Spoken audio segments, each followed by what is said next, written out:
You know, fashion, it goes beyond clothing. It captures the spirits of its time and keeps evolving. My next guests are here to talk about what's next, inspiring fashion and the new generation of designers.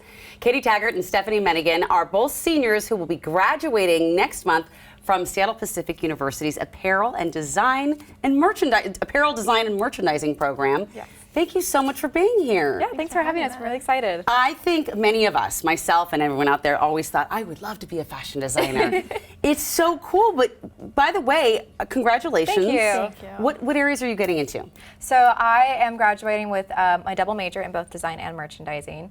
I'm really hoping to get into design after college, but we'll see where life takes me. Yeah. And I'm following the merchandising route, so kind of more behind the scenes of the business of it, so buyer or stylist. How cool. So where do you each find inspiration for your style or your designs? Really anywhere. I think it kind of just depends on what mood I'm in. When I think of this year, so every year for the school fashion show we put on, there's an overall theme that every designer or stylist who's presenting a collection has to come up with their theme within, like under the umbrella. And so this year, our club came up with the idea of myths and legends and stories that inspire us. So just really taking the element of storytelling and translating that into fashion.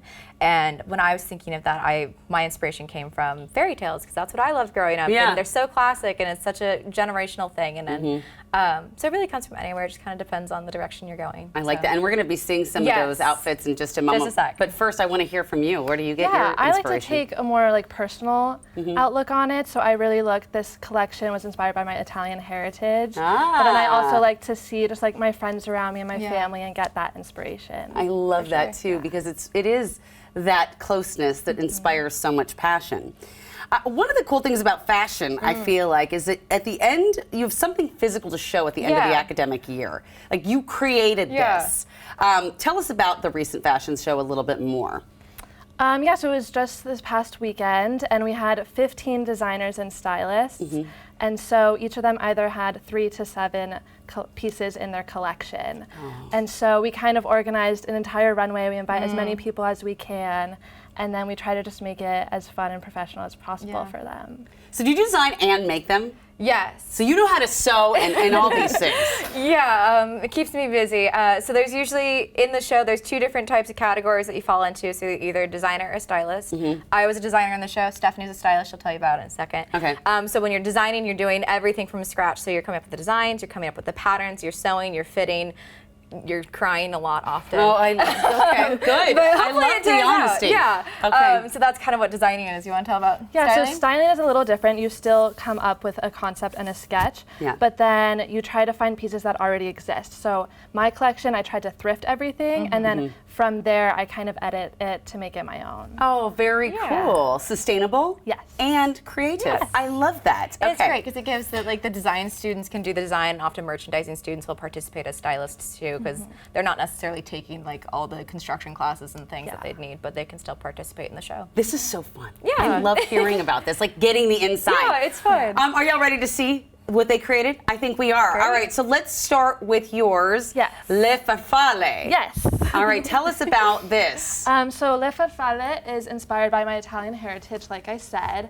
And there's a legend that says a butterfly is kind of a soul that has passed on and has come back to kind of be a sign of hope, good luck, and just share a message. And so this piece was the 6th in my collection, and it really just focused on the vibrancy and delicacy that a butterfly has. Oh, and it is beautiful. Thank you. So the jeans I obviously found just thrifting, and then I split them and sewn into them the little lace detailing. So that you see. created that. Oh, Yes, that is beautiful. Pocket too. Yes. That was the first thing I saw when I came in earlier. Is it is so? It's the juxtaposition of the jean and the delicate thing. Yeah. It's Yes. just, it's phenomenal. It's beautiful. Thank you. Thank you so much. That's beautiful. So our next piece is called Fairy Godmother. Tell us about this one. This is from my collection.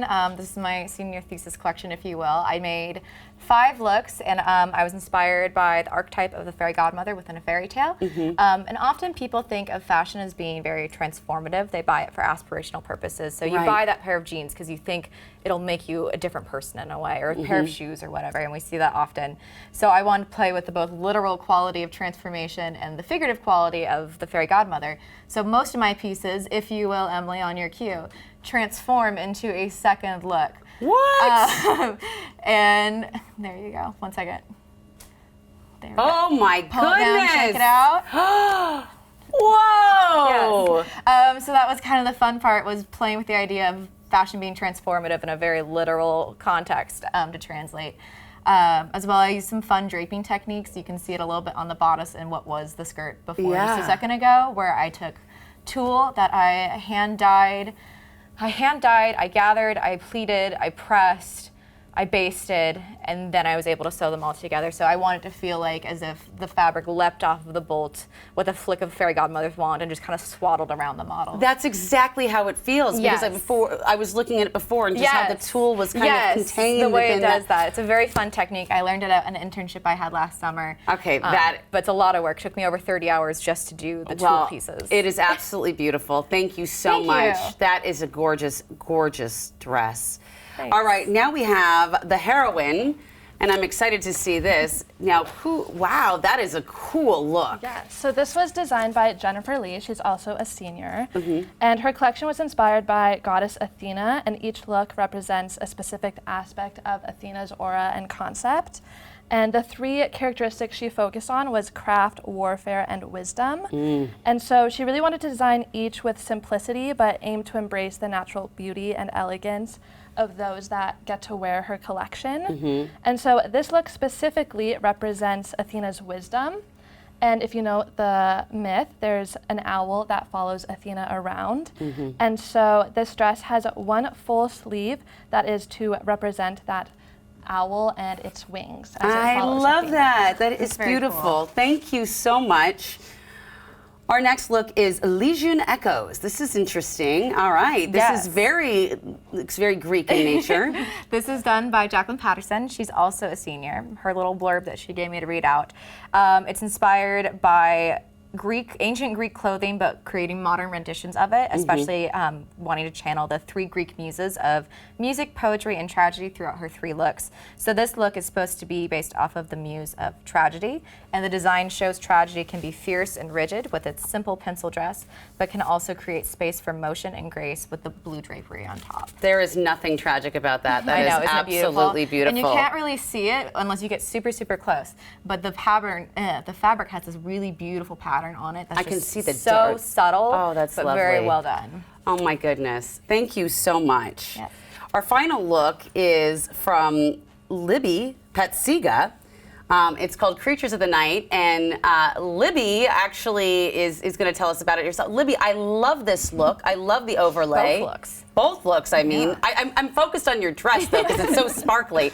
But tell us about both of these looks. Well, I was inspired by the legendary Universal classic movie monsters, Yes. Popularized by Universal Pictures in the mid-1900s. So I created 3 looks inspired by 3 of their movies, The Wolfman, Dracula, and Frankenstein. So I'm wearing the Dracula vampire-inspired look, and then Frankie is wearing the Frankenstein-inspired look. Oh, that is cool. Frank, I love that skirt. That is so cool. Oh my goodness, this is beautiful. Just looking at the very different whimsical things. I think, when we were talking about mythology, I see this, it's just, I think fashion to me has always been a little bit about costuming yourself every day. And I think that you all have kind of brought that out. I wish you the very best of luck in your endeavors. Please keep us informed of what you're doing. And we cannot wait to have your fashion shows come back when you have your own line. Yeah, hopefully. Thank you. So much. And I just can't wait to see what happens next. Thank you so much. Thank you. All right. Well, thank you for spending time with us today. You can check our website for more of our content. You can always send us an email to share your thoughts. But most important, my friends, get out there and enjoy your new day. We'll see you next time.